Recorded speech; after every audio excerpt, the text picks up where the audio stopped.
Eder, Mech, Pallister. Ho avuto una certa frequentazione con Sebastiano da quando Liliana è scomparsa in poi in crescendo. E lui ha questi scatti d'ira. Sebastiano, come si può dire, lui comunque ha queste manifestazioni così, non usa violenza verso gli altri, ma va completamente fuori di testa e va fuori controllo.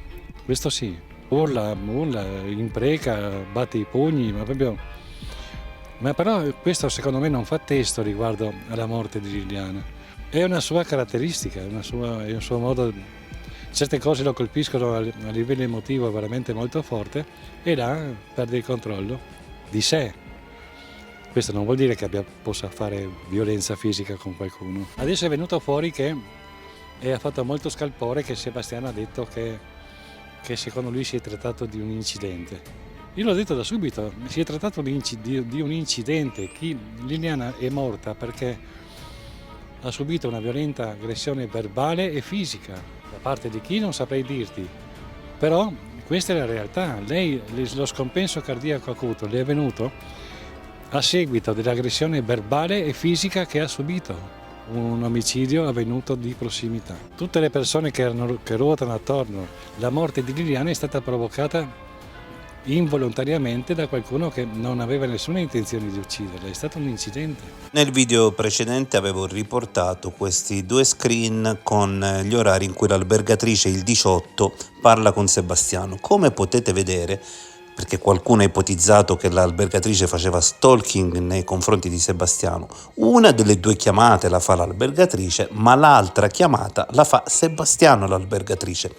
È importante anche ricordare che Sebastiano l'albergatrice dirà che con 500 euro di pensione non può vivere e in più dirà che sicuramente sarà arrestato in quanto colpevole della morte di Liliana.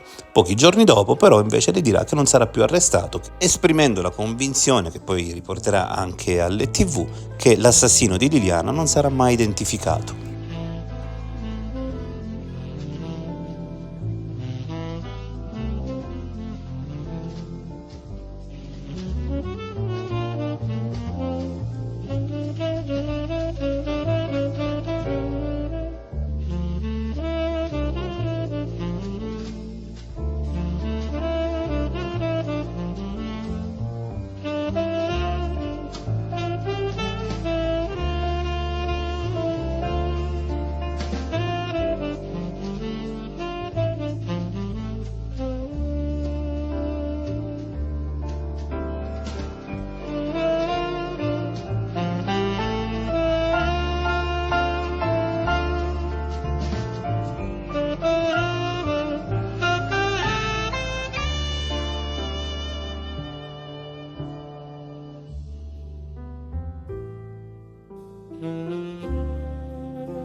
Ehi, non dimenticare di iscriverti a questo canale.